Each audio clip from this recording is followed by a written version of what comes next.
नमस्कार विद्यार्थी मित्रांनो, आपली सिरीज चालू आहे STI मुख्यचे पेपर 2015 पासून आपण सुरू केलेले आहेत. आता आपण घेऊया पुढील प्रश्न. आपण याआधी 25 प्रश्न घेतलेले आहेत. त्यानंतरचे प्रश्न आपण बघूया या व्हिडिओमध्ये. प्रश्न क्रमांक 26. धर्म करता कर्म उभे राहते या म्हणीचा योग्य अर्थ ओळखा. पहिला ऑप्शन, धर्माचे पालन करताना कर्म करावे लागते. दुसरा, दान धर्म केला तर पुण्य मिळते. तिसरा, धर्मपालन केल्यावर कर्मबंधातून मुक्ती मिळते. आणि चौथा, एखाद्याला सहाय्य करायला गेल्यास भरते संकट मागे लागते. तर धर्म करता कर्म उभे राहते म्हणजेच एखाद्याला सहाय्य करायला गेल्यास भलते संकट मागे लागणे म्हणजेच पर्याय क्रमांक 4 हे उत्तर अगदी बरोबर आहे.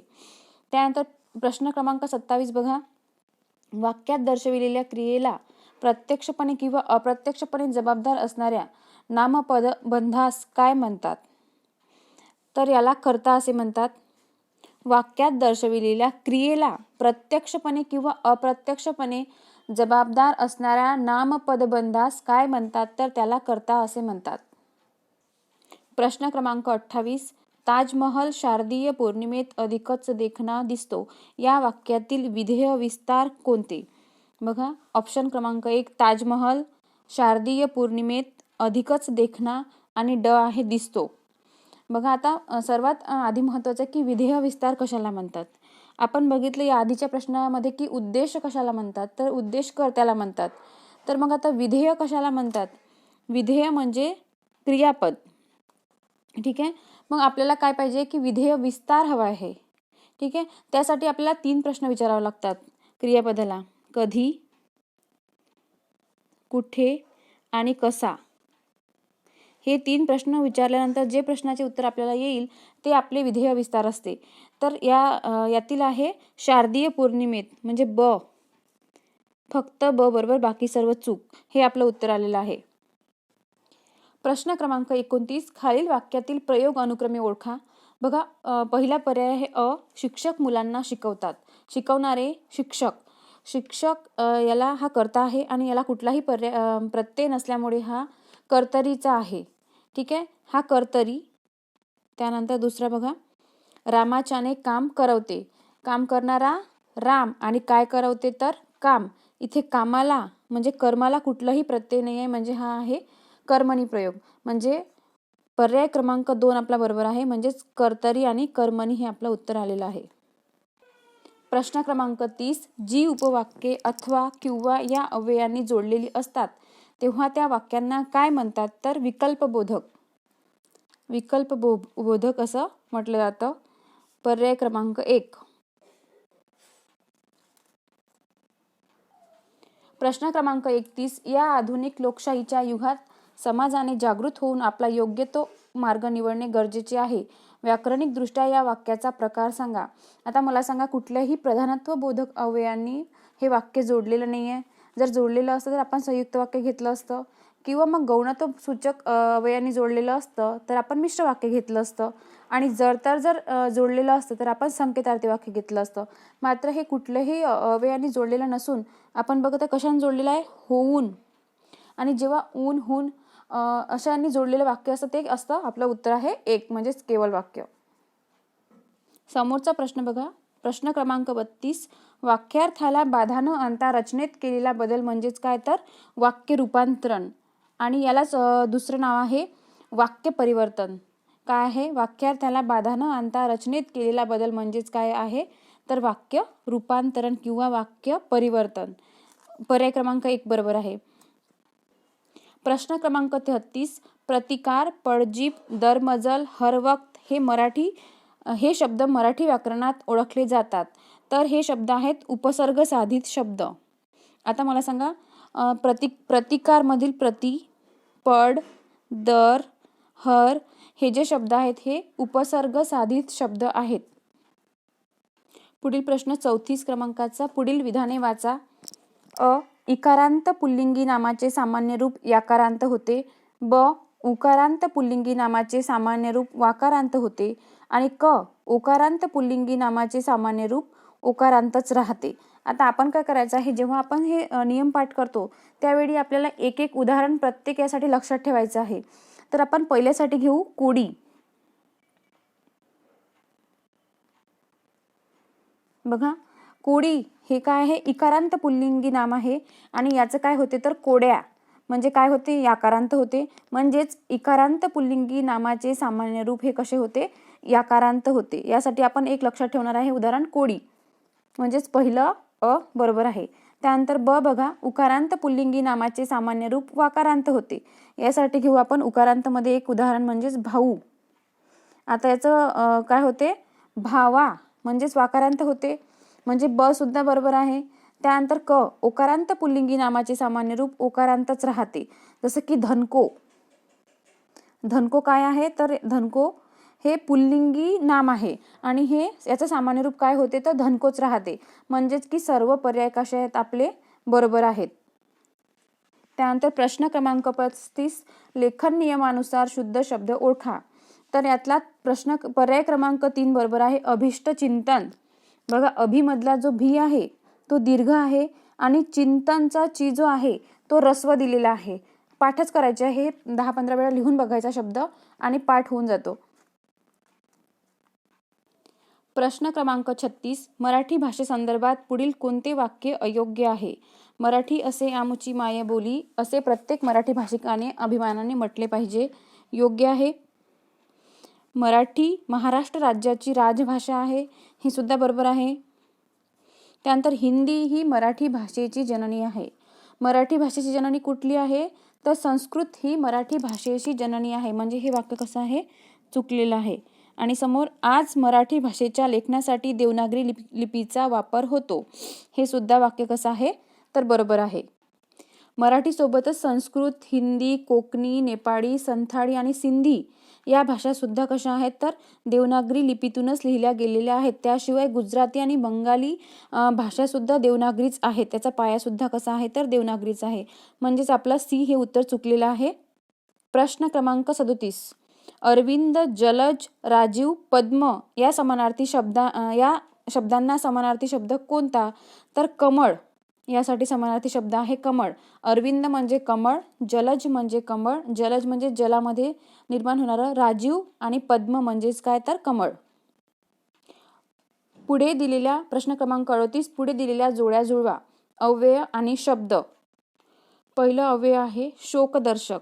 शोकदर्शक साठी काय होईल तर अरे रे, अगाई आणि आई ग. त्यानंतर प्रशंसादर्शक, शाब्बास आणि वाह वा. संमतीदर्शक साठी हा जी ठीक आणि आश्चर्य, अबब, बापरे आणि अरेच्चा. म्हणजे आपला पर्याय क्रमांक आहे 4. पर्याय क्रमांक 4. प्रश्न क्रमांक 39, पुढीलपैकी कोणत्या विभक्तीला अनेक वचनासाठी प्रत्यय आहे परंतु एक वचनास प्रत्यय नाही तर उत्तर आहे संबोधन. उदाहरण बघा, मुलांनो. समोरचा प्रश्न, रामाने पुस्तकावर नाव घातले. या वाक्यातील आधारपूरक कुठले. तर बघा, मी जेवढे आतापर्यंत प्रश्नसंच वाचले आहे त्यावरून माझ्या असं लक्षात आलं आहे की आधारपूरक म्हणजेच एखादं ठिकाण, एखादं जिथे काहीतरी थांबण्यासाठी किंवा म्हणजे ठिकाणाचं नाव येतं, म्हणजेच पुस्तकावर. यापैकी जे असेल उत्तर आहे पुस्तकावर. प्रश्न क्रमांक 41, पुढील विधाने वाचा. च ही अ आहे, च ही ना फक्त ही शुद्ध शब्दयोगी अव्यय आहेत. हे वाक्य कसं आहे तर बरोबर आहे. समोरचं ब, काही शब्दयोगी अव्यय विभक्ती प्रत्ययाचे कार्य करतात. हे सुद्धा वाक्य कसं आहे तर बरोबर आहे. जे विभक्ती प्रतिरूपक अव्यय आहेत ते शब्दयोगी अव्ययाचं काम करतात. विभक्ती प्रत्यय. शब्दयोगी अव्यय जोडले जातात, मूळ शब्दाचे सामान्य रूप होत नाही तर सामान्य रूप होते. बघा, आता शब्दयोगी मी जर पूल म्हटलं आणि पुलाखाली म्हटलं, त्याला शब्दयोगी अव्यय जोडला तर पुला होते, म्हणजे त्याचं सामान्य रूप होते. म्हणजे हे सुद्धा वाक्य कसं आहे बरोबर आहे. बरोबर नाही आहे, हे वाक्य चुकीचं आहे, कारण यांनी दिलं आहे की होत नाही. तर यामध्ये अ आणि ब हे दोन बरोबर असणारा पर्याय एकही नसल्यामुळे हा प्रश्न काय झालेला आहे, आयोगाने हा प्रश्न कॅन्सल केलेला आहे. समोरचा प्रश्न बघा, 42, भावकर्तृक क्रियापद असलेल्या वाक्याचा पर्याय लिहा. पित्त झाल्यामुळे प्रमोदला आज मळमळते. तर मळमळते इथे काय आहे, क्रियापदामध्येच भाव दाखवलेला आहे, त्यामुळे 42चं उत्तर आहे उत्तर क्रमांक 1, पर्याय क्रमांक 1. पित्त झाल्यामुळे प्रमोदला आज मळमळते. समोरचा प्रश्न बघा, प्रश्न क्रमांक 43. अलका आणि सुनील विजूच्या घरी गेले हे संयुक्त वाक्य आहे. संयुक्त वाक्यात 2 वा अधिक स्वतंत्र वाक्य जोडलेली असतात. संयुक्त वाक्यात प्रधानत्वबोधक उभयनामी अव्यये वापरली जातात. आता हे वाक्य बघा, संयुक्त वाक्यात 2 वा अधिक स्वतंत्र वाक्य जोडलेली असतात, म्हणजे प्रधानत्व सूचक अव्ययांनी 2 स्वतंत्र वाक्य जोडलेली असतात. हे वाक्य बरोबर आहे. आणि संयुक्त वाक्यात प्रधानत्वबोधक उभयनामी अव्यय वापरली जातात. हे सुद्धा वाक्य कसं आहे, बरोबर आहे. मात्र इथे सुद्धा जे आणि आहे ते समुच्चय बोधक उभयनामी अव्ययामध्ये दिलेले, म्हणजे प्रधानत्व सूचकचाच एक भाग आहे. मात्र या ठिकाणी काय केलेलं आहे की कर्ते 2 दिलेले आहेत, मात्र गेले, घरी गेले, क्रियापद मात्र एकच दिलेलं आहे. मग आपल्याला 2 स्वतंत्र वाक्य जोडण्यासाठी 2 स्वतंत्र वेगवेगळी वाक्य असावी लागतात आणि ती जोडावी लागतात. या ठिकाणी मात्र 2 कर्तेच जोडलेले आहे, त्यामुळे हे वाक्य जे आहे ते चूक आहे, कारण ते एक केवल वाक्य आहे. यामध्ये एकच क्रिया झालेली आपल्याला दिसून येते, त्यामुळे हे वाक्य आहे केवल वाक्य. आणि आणि ब आणि क यामध्ये बरोबर आहे. प्रश्न क्रमांक 44. तो नेहमीच उशिरा येतो या वाक्याचा काळ ओळखा. तर रीती वर्तमान काळ आहे, कारण रीतीमधलं सातत्य दर्शक जे दिसत आहे आपल्याला इथं नेहमी दिसत आहे, रीतीमधलंच हे आहे, त्यामुळे हे वाक्य आहे रीती वर्तमान काळचा पर्याय क्रमांक 1 हा इथे बरोबर आहे. प्रश्न क्रमांक 45. वाक्यप्रचाराचा अर्थ ओळखा. डोळ्यावर कातळे ओढणे म्हणजेच जाणून बुजून दुर्लक्ष करणे. पर्याय क्रमांक 3 उत्तर आहे. त्यानंतर प्रश्न क्रमांक 46. आकांक्षाने सुरेल गीत म्हटले या वाक्यात सुरेल हे कर्म विस्तार दिलेला आहे, कारण बघा गीत म्हणणारी कोण, तर आकांक्षा. आणि काय म्हटलं तर गीत काय आहे, आपलं कर्म आहे. आणि गीतासाठी जी अधिकची माहिती देत आहे तो सुरेल शब्द देत आहे, त्यामुळे सुरेल काय आहे तर कर्म विस्तार आपल्याला इथे दिसून येतो. समोरचा प्रश्न क्रमांक 47. पुढील वाक्यातील न्यूनत्वबोधक अव्यय ओळखा. मरावे परी कीर्ती रूपे उरावे. आता यातील जे परी आहे ते न्यूनत्वबोधक अव्यय आहे. आणि मला सांगा की न्यूनत्वबोधक कशामध्ये येते, तर संयुक्त वाक्याचे जे प्रकार आहेत 4, प्र, स, वि, न्यूप, प्र, स, वि, न्यूप, म्हणजेच प्रधानत्वबोधक, समुच्चय, विकल्प, न्यूनत्व आणि परिणामबोधक. त्यातील हे जे आहे हे वाक्य न्यूनत्वबोधकचं आहे. समोरील प्रश्न आहे प्रश्न क्रमांक 48. खाली दिलेल्या समूहदर्शक शब्दांच्या जोड्या जुळवा. तर पहिला आहे मडके, आणि मडक्यांची काय असते तर उतरंड. खेळाडू, खेळाडूचा काय असतो तर संघ. विद्यार्थ्यांचा गट आणि नाण्यांची चढत. म्हणजेच आपला पर्याय क्रमांक 2 या ठिकाणी उत्तर आलेला आहे. त्यासाठी तुम्हाला समूहदर्शक शब्द पाठ करावे लागतील. 49. प्रश्न क्रमांक 49. खालीलपैकी संकेतार्थ वाक्य कोणते. जर उद्या सुट्टी मिळाली तर तुझ्या घरी येईन. ब, उद्या सुट्टी मिळाल्यावर तुझ्या घरी येईन. क, तुझ्या घरी येण्यास सुट्टी हवी.